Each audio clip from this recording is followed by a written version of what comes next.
Hello students, welcome to Amar tuition classes. आज हम chapter number 4 dispersion में एक्सरसाइज 4.3 करेंगे। इस एक्सरसाइज में हमें मीन डेविएशन कैलकुलेट करना है। मीन डेविएशन के लिए पहले फॉर्मूलाज देख लो। मैंने आपको रेंज के फॉर्मूलाज बताए थे। रेंज के बाद हमने क्वार्टाइल डेविएशन किया, तो ये क्वार्टाइल डेविएशन की फॉर्मूला यहाँ पर लिखी हुई है। ग्रुप्ड डेटा हो या अनग्रुप्ड डेटा हो, दोनों के लिए सेम फॉर्मूला रहेगी। ये है क्वार्टाइल डेविएशन की formula and coefficient of quartile deviation. अब हम आगे देखेंगे मीन डेविएशन की फॉर्मूला।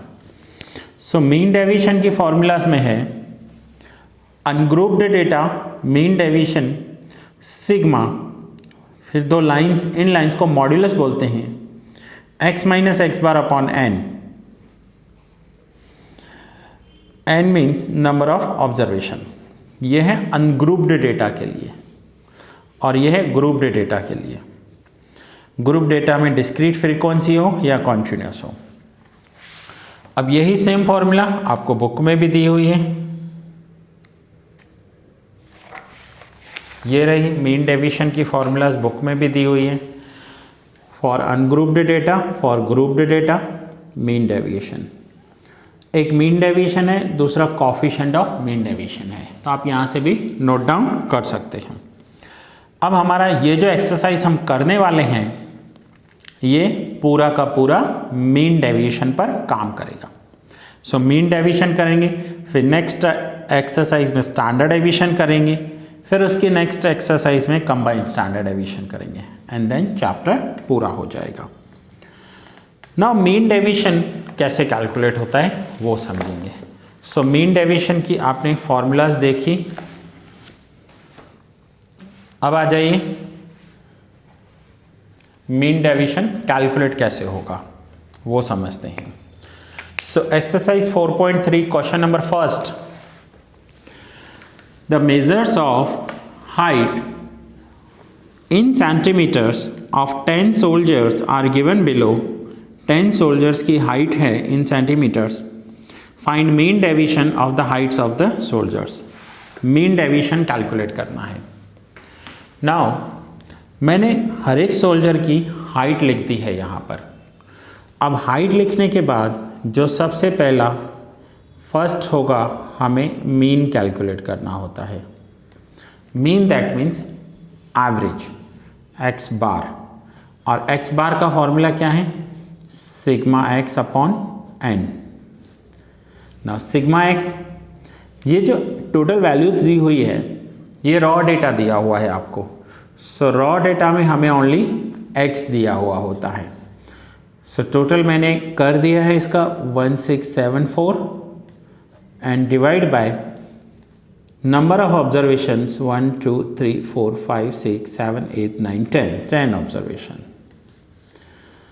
मीन का जो वैल्यू आएगा, वो जो वैल्यू है वो है मीन की वैल्यू 167.4। ये हमने मीन कैलकुलेट कर लिया। अब मीन कैलकुलेट करने के बाद हमें यहाँ पर मीन डेविएशन कैलकुलेट करना है। और मीन डेविएशन का फॉर्मूला कौन सा है? मीन डेविएशन को शॉर्ट में आप एमडी भी लिख सकते हो, ठीक है। Mean deviation is equals to sigma x minus x bar modulus divide by n. Now x minus x bar modulus का हमने कॉलम बनाया है। ये कॉलम क्या होता है पहले ये समझ लेते हैं। ये x की वैल्यू है 160 और x बार की वैल्यू है 167.4। 160 में से 167.4 माइनस करेंगे तो आप देखिए 160 माइनस 167.4 तो है -7.4। ना -7.4 है बट मॉड्यूलस के अंदर है, तो यहाँ पर हमें इसे प्लस कर देना पड़ेगा। मॉड्यूलस के अंदर जो भी वैल्यू जाती है वो पॉजिटिव हो जाती है। नेगेटिव होगी तो भी पॉजिटिव लिखेंगे, पॉजिटिव होगी तो भी पॉजिटिव लिखना है। कहने का मतलब हमें डिफरेंस लिखना है 175 माइनस 167.4, हर एक में से 167.4 माइनस करेंगे, सो आंसर इज 7.6। फिर से 158 माइनस 167.4, अभी आंसर आ रहा है माइनस 9.4, बट मुझे माइनस लिखना ही नहीं है, मुझे सिर्फ वैल्यू लिखनी है 9.4, सारी वैल्यू प्लस में आएंगी। 165 माइनस 167.4, तो वैल्यू आ जाएगी 2.4। 170 minus 167.4, 2.6। 166 minus 167.4, so value is 1.4. 173 minus 167.4, 5.6. 176 minus 167.4, 8.6. 163 minus 167.4, 4.4 and 0.6। अब हम इसका टोटल करेंगे, सो 7.4 प्लस 7.6, 9.4, 2.4, 2.6, 1.4, 5.6, 8.6, 4.4 एंड 0.6, सो टोटल आया इसका 50।